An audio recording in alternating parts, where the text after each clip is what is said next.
The gym, the least judgmental place in the world. A place where you can come in, work out peacefully, and become the best version of yourself possible. That's what they want you to believe. In reality, everyone is judging you. Not by how you look or the type of person you are, but ironically, the thing that everyone goes to the gym to do. Your exercise selection. It doesn't matter how good you look or how long you've been going to the gym, there's always going to be someone there judging your exercises. A chest press is suboptimal. Do a bench press. A bench press is a suboptimal exercise to target the chest. Do a cable fly instead. Your cable fly form is suboptimal because your elbows need to be angled 5 degrees lower. And you should be using a double D attachment for extra range of motion. This all is a lot to take in, so luckily for you, I made a tier list ranking some of the most common exercises from goofiest to least goofiest so you can avoid being made fun of. And the first exercise that will have you labeled as the goofiest goober in the gym is of course the seated good morning. If someone catches you doing this, they might just assume that you're trying to blow your own back out in the most sus way possible. Imagine working out and you hear some loud groaning and moaning coming from the other side of the gym, and you check them out thinking that it's about to be a guy benching like 5 plates, but it's just some dude maxing out seated good mornings. This guy can either be the biggest guy in the gym or some old man with a couple of bulged discs and a dislocated hip. But one thing's for sure, his spine is definitely pumped and erected. Even though I'm not rating these exercises on how useful they are, I think it's still fair to mention whether they work or not, or at least outweighs how funny looking it is. But in this case, there are multiple other options that won't make you look as dumb. For example, a back extension, a deadlift, even a standing good morning. This exercise is one that even the most gullible gym beginner will stay away from doing out of fear that they might end up in the Planet Fitness gym fail compilation. Seated good mornings go in S tier. The next funny exercise is over the bench wrist curls. Now, any variation of a wrist curl looks pretty funny, but specifically kneeling over a bench on your knees with your arms and hands crimping from how tight you were just gripping. For some reason, I have a feeling that this is a common occurrence for Mario and Leon, but don't let that distract you from the fact that this looks super stupid. Not only that, but this is also the most useless exercise. You can build some crazy second place Olympia arms just by doing regular exercises like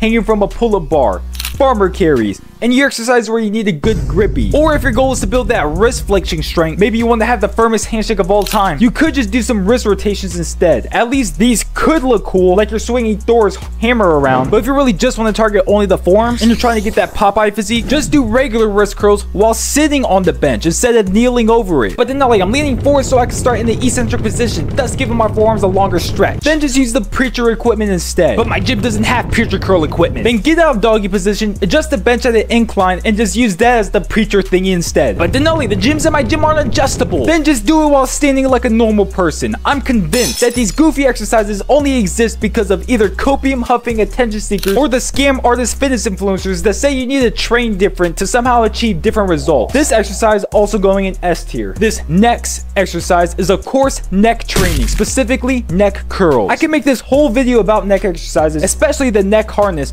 but since that's not as common as neck curls, we're going to be focusing on just those today. Now, compared to the last two exercises, these aren't that bad. It kind of looks like you're training the 69 Lizzo, bedroom cardio skull crushers if you will, but at least it doesn't just look like an exercise you made up on the spot. There's not many variations of the exercise that you could do without getting at least some stairs. So as far as neck training goes, the neck curls are going to be up in B tier. Next are these cable machine ab crunches. Now I might just be biased, but I always feel way dumber than I probably look when I do these. These aren't just goofy looking, but they don't provide nearly any resistance on the abs like they should. Getting in position is a hassle. When you finally got it, the weight is lifting you more than you're lifting the weight, and your arms are probably going to burn more than your abs. And again, we're on our knees. I hate exercises that involve you getting on your knees. The only person I'm getting on my knees for is Nick Smith. But this exercise is also literally the worst for your abs, and I'll explain how through an anatomy lesson. So there's 3 parts of your core. There's the transverse abdominis, there's the oblique, and then there's the rectus abdominis, which is your abs. They get worked while doing crunching movements. A common mistake is believing that a certain variation of crunches can target the upper or lower abs, but Denali, the trainers that trust me bro fitness told me that leg lifts target the lower abs while crunches target the upper abs. Yeah, well that gets disproven when you find out that the function of your abs is spinal flexion. Now how do you train that? By flexing the spine. So what does that mean? Sit-ups, hanging leg raises,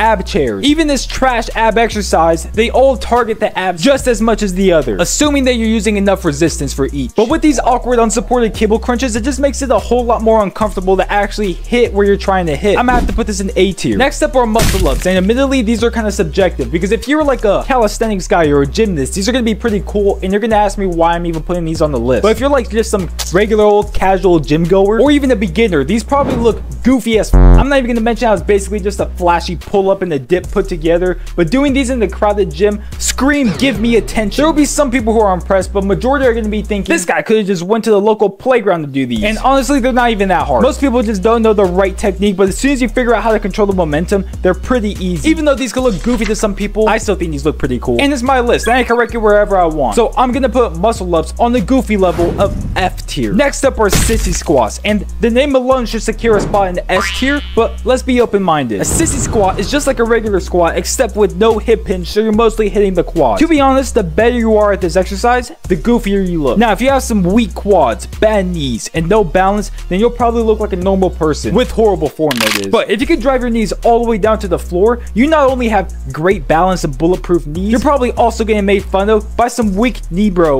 who skips legs. I think it's neutrally goofy, so I'm gonna have to go with C tier. Next up are barbell shrugs, and I know some of you are wondering, why is this one even on the list? But let me explain. See, shrugs with dumbbells, the hex bar, even the cables, these are all fine, but the barbell specifically can feel pretty goofy. Me and my high school weight training class buddies used to call these light switches, because when you shrug up, you flip on the lights. When you shrug down, lights flip off. The good thing about this exercise is that if you're packing some heat, then it gives you plus 1000 aura. But if not, then unfortunately you just doubled your negative aura. And I made a video ranking fitness influencers on their aura if you're confused about what that means. Speaking of that, if you're confused on what I'm talking about with these barbell shrugs, go grab a broomstick, shrug it up, let me know where you get the pump, comment it down below, but I'm telling you, it's definitely not going to be in the traps. Overall, they don't look that goofy, they just feel goofy. I'm gonna hit it with the D tier. Next up is something controversial, which is spider curls. Now, some people fight tooth and nail for the validation of this exercise. It's basically a chest supported curl where you're sitting on the bench backwards. Difference is between this and the regular curl is that it isolates the biceps and puts your elbows in a fixed position, which is cool and all, but you can easily do the same thing with a cable curl, except this way you're not in a goofy, fertile, breathable position. I mean, the idea of chest support just to do curls is stupid alone. Maybe a rowing exercise, but for curls,